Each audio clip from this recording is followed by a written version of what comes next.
En este momento tenemos ya en videollamada a la doctora Karina Corona Antonio. Ella es hematóloga pediatra, responsable sanitaria del Banco de Sangre en el Hospital General Regional con Medicina Familiar número 1 del Instituto Mexicano del Seguro Social, que está allá en Cuernavaca, a quien saludo con gusto para platicar con ella acerca de un tema sensible y necesario de manera permanente, la donación de sangre.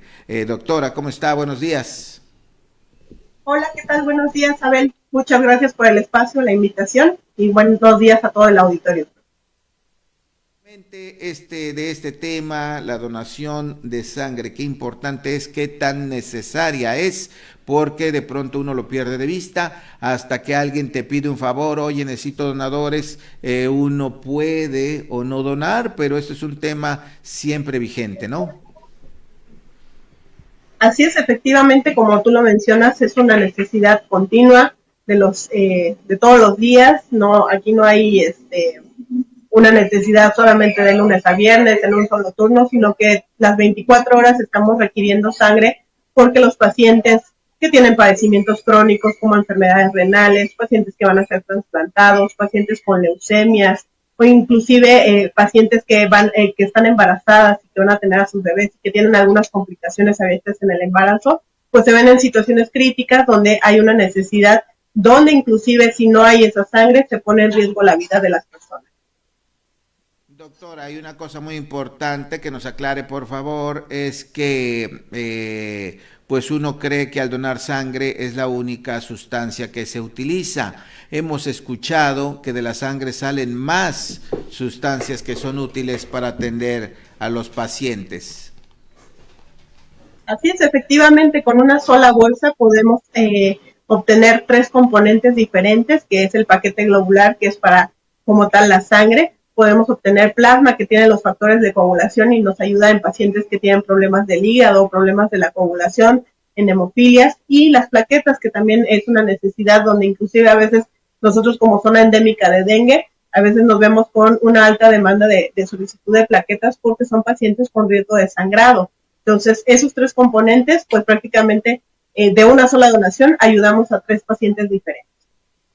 Y antes de explicarle a la gente cómo se puede donar, denos un panorama, por favor, general de la sangre. ¿Cuántos litros de sangre tiene una persona? ¿Hasta cuántos puede donar? ¿Tiene que ver su constitución física o su edad?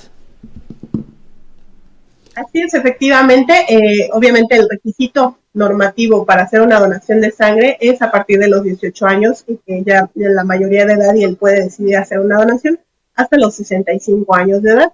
El peso mínimo es de 50 kilos o más, de acuerdo a la talla también, porque a veces nosotros tenemos población a lo mejor un poquito más chaparrita, y esto va en función de que nos da un volumen sanguíneo suficiente para hacer una donación sin descompensar a la persona. El volumen que nosotros sacamos de cada persona es de 450 mililitros de sangre, por eso es que una persona por lo menos tiene que tener unos 3 litros y medio para poder hacer la donación sin afectar su estado de salud. Esa es la cantidad que tenemos de sangre, poco más de 3 litros. Sí, obviamente va de 4 a 6 litros, pero como te comento, en personas que tienen el peso justo en el límite de 50 kilos y tienen una talla baja, a veces apenas alcanzan los 3 litros.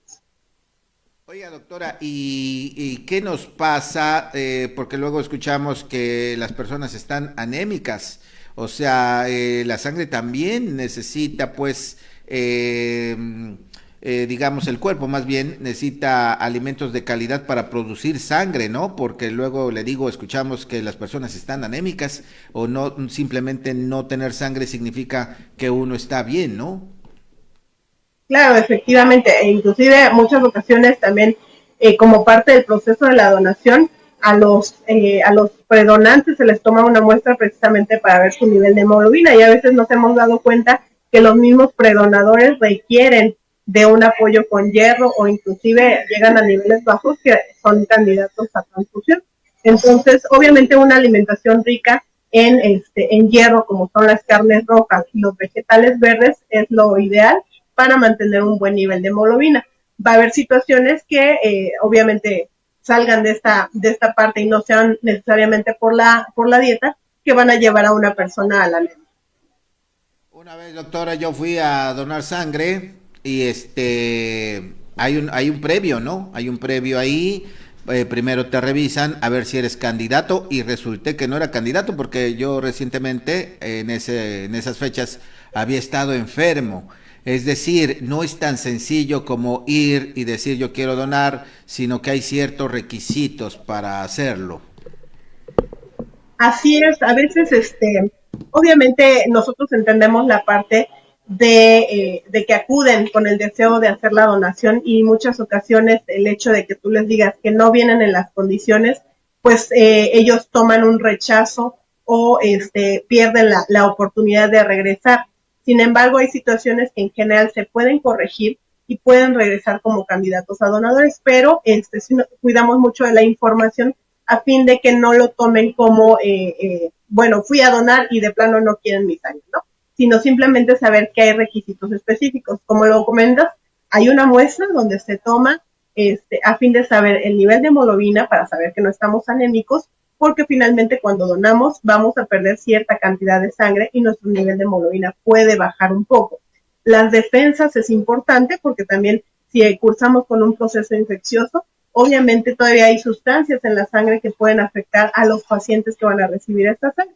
Y por último, pues el nivel de plaquetas también, este puede ser un indicador de que estamos enfermos y que no lo estamos detectando. Muchas ocasiones hay enfermedades que no nos dan tantas manifestaciones, pero cuando nosotros tomamos una muestra, vemos las alteraciones ahí y por eso es que no cumplimos con el requisito de la donación. Sin embargo, bueno, les invitamos a que cuando acudan y si no cumplimos con los requisitos en ese momento, son cuestiones que pueden ser solucionadas y que en pocos días pudieran regresar nuevamente como candidatos y hacer su donación de efectivo.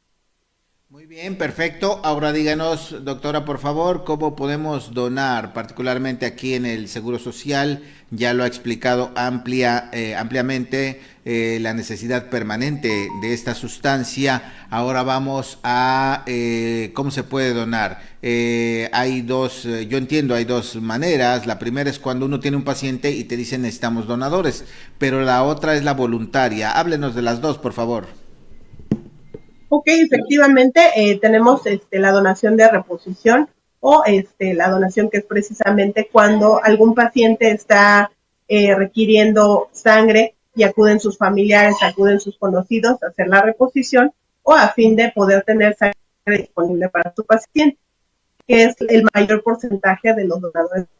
Lo que queremos hacer es una invitación y una cultura de conciencia de forma constante para que la gente no espere a estar en esas situaciones de requerir donadores o de que sus familiares cercanos estén requiriendo sangre, sino acudir de forma continua a los bancos de sangre para hacer donación de sangre. Esto es la donación altruista. Cuando yo no tengo una necesidad en específico o algún familiar, simplemente voy, tengo el deseo de donar, voy al banco de sangre, dejo mi bolsa y a quien se la asignen, pues es ya una cuestión de la institución. Pero yo ya sé que a lo mejor cada 4 meses o al menos 2 veces al año que lo esté yo haciendo, finalmente también es como un chequeo de salud para mí y esa sangre pues está yendo al uso de los hospitales o de las clínicas que estamos aquí. Eso es muy importante, efectivamente, porque ahí también uno ve cómo está la sangre, ¿verdad? Ahí incluso recordando esa ocasión que yo fui, también dijeron, sí, eres donador, te vamos a regalar un estudio, no me acuerdo de qué era, pero que tenía que ver precisamente con la salud de uno mismo al donar, al aportar esta sustancia. Eso es interesante, eso es importante, uno también puede saber cómo anda en este asunto. Ahora, ¿todo el año se puede recibir esta donación, doctora? Así es, nuestros horarios de atención son entre semana, de lunes a viernes, en el turno matutino, a las 7 de la mañana. Sin embargo, cuando son donadores voluntarios, nosotros entendemos que a veces el tiempo que tienen es limitado, entonces los recibimos de forma continua de 7 a 11 de la mañana. Pueden sacar cita por internet, ya hay una página del Instituto Mexicano del Seguro Social para bancos de sangre, donde eligen el banco de sangre y ponen ahí sus datos para hacer una cita. Si no tienen cita, no se preocupen, pueden llegar como espontáneos, presentarse en la ventanilla y decir que quieren hacer una donación voluntaria y en ese momento se atienden de forma inmediata. Oiga, ¿y puede ser en cualquier unidad médica del IMSS o hay alguna especial? Sí, nosotros somos el banco de sangre principal, que estamos aquí en Plan de Ayala, en el Hospital General Regional número 1, pero en zonas como la zona sur, que es Zacatepec, está el Hospital General de Zona número 5 del IMSS, donde también tienen un puesto de sangrado para colecta de bolsas de sangre, y en el caso de Cuautla, tiene también en el Hospital General de Zona su puesto de sangrado, donde también pueden acudir, a fin de que obviamente acudan al lugar más cercano y con las facilidades que les comentaba. Pues muchas gracias, doctora, por esta explicación muy detallada, muy precisa, y hay que decirle a la población que pues estamos en una temporada sensible, una temporada de afecto, de regalos, de dar lo que uno tiene, y me parece que donar sangre se enmarca dentro de esta situación, porque donar sangre es más allá que cualquier regalo material, es la vida misma, ¿no? Así es, efectivamente, recalcar esa parte, como ya dijimos, o sea, la sangre puede salvar vidas, sigue siendo una necesidad constante y esto va a persistir, al menos hasta que no haya una innovación tecnológica que la sustituya. Entonces, la donación de sangre no hace. Doctora Karina Corona Antonio, gracias por esta recomendación, por esta explicación, y ya lo escuchamos, la necesidad de donar sangre. Aquí por último me dicen, a ver si nos puede satisfacer esta duda. Hay personas que luego dicen, ay, salí con las plaquetas bajas, ay, salí con los glóbulos rojos bajos, y dicen, no, pues toma agua de coco, toma muicle. ¿Esto es cierto o lo que usted dijo, la carne y estos otros alimentos son los indicados? Te digo, científicamente probados a través del hierro o estos componentes como el ácido fólico, vitamina B12, que es con lo que trabaja la médula ósea para producir las células sanguíneas. Sí puede haber este tipo de componentes en algunos de estos productos porque finalmente los alimentos son los que nos lo proporcionan. Entonces, como tal, no hay un mecanismo de acción específico en cuanto al agua de coco o el muicle, pero sí finalmente son productos naturales que pueden estarnos aportando este tipo de sustancias y obviamente poner la producción a nivel de médula ósea. Excelente, muy bien, pues muchas gracias, doctora Karina. Estaremos al pendiente, atentos para cualquier otra información. Que tenga un excelente día. Igualmente, muchas gracias. Hasta luego.